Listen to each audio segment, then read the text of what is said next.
Namaste, I'm Dr. Shweta Chaudhary, Assistant Professor in Mewar University. In this, we will discuss about Workers' Compensation Act 1923 under Industrial Relation and Labor Enactment. So first, I would like to introduce you to Workers' Compensation Act. It is basically the act which safeguards workers' interests by providing compensation for injury and fatalities caused due to employment. It even established a legal obligation on employer to financially support affected workers or their dependent. Basically this act aims to create a safety net, and it even ensures financial stability for workers and family. It even impact by workplace hazards. It also get a framework to resolve disputes regarding workplace accident. By basically by protecting workers' right and addressing financial insecurity, this act plays a crucial role in fostering workplace accountability, and it even promotes safer working conditions. Now we will discuss the objective.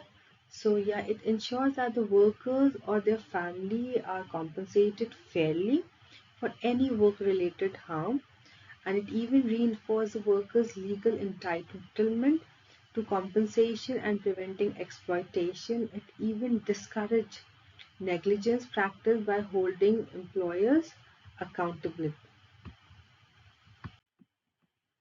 In this, we will discuss the applicability of the Act. Basically, the Act applies to industry and occupation prone to hazards, including the factories as well as mines and manual labor sector. There are few exemption also, like managerial and supervisory role, and people are also exempted who are self-employed individuals, and even workers outside hazardous industries are typically excluded. Basically this slide focus on the scope and limitation, and it even clarifies the beneficiary of the act. In this, it clarifies the category of workers covered under this act. So basically, who all are included? Who all are included? So employees engaged in manual, skilled or technical work are included, as well as contractual and casual workers employed in specific industry. There are some exclusion also, like workers outside hazardous role or industry. They are not included in this act. This slides outline the various type of compensation that workers or their dependents may receive. So in death, financial support for dependent of the deceased. In person, if a person has a permanent disability, so compensation based on the severity of the disability and its impact on the earning potential, then it is given. Then we have this temporary disability, so wage-based compensation during the period of incapacitation, then it is given. An occupational disease, acknowledged health impact caused by long-term exposure to workplace hazard. So this explains how compensation is calculated based on the nature of injury or fatality. So in this, death or permanent disability, total disability, so calculated using a wage multiplier that considered the worker's age and severity of the injury. The in At the time of, like, if a person has a temporary disability, so workers only receive 50% of their monthly wages for the duration of incapacity, and medical expenses in this employer are responsible for covering all accident related medical costs. Employers liability, so basically in this we will discuss um, the employer's responsibility under this act. So employers are liable to compensate workers for accident occurring during the employment, irrespective of their health, if the irrespective of their fault. And negligence, if like a person, if employer is not paying, so it is a negligence. Negligence is in providing a safe environment, such as lack of safety equipments weren't there, may lead to enhancement of liabilities. Then we will discuss how a person can file a claim. There are step by step, there are various steps through which a person can file a claim.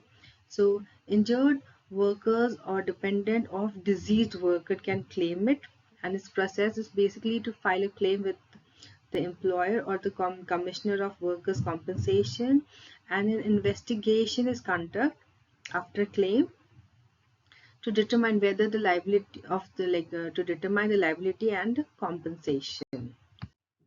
In this, we will discuss the consequences for non-compliance to ensure employer accountability, and key violation are non-payment or delay payment of compensation, and um, and if a person has provided a false information, and to deny liability. There are some penalties also on both.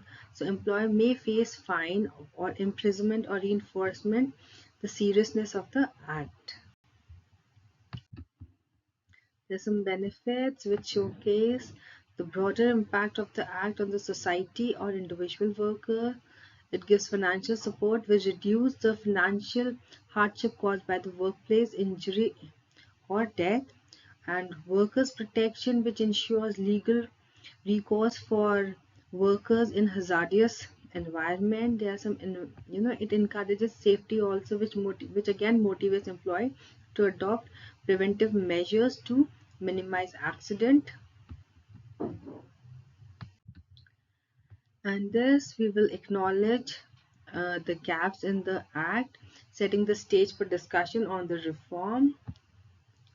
Some key issues like exclusion of informal sector workers, and inadequate compensation amount for serve or prolonged injuries. There are some delay in the settlement to claim due to procedural inefficiency.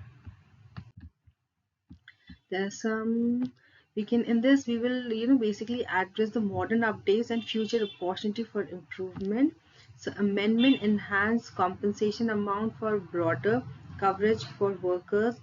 Digitalization simplifies filing and speed up the process. There are some future goals also which extend coverage to informal sector, and it even adopt to challenges posed to new look model like the gig economy.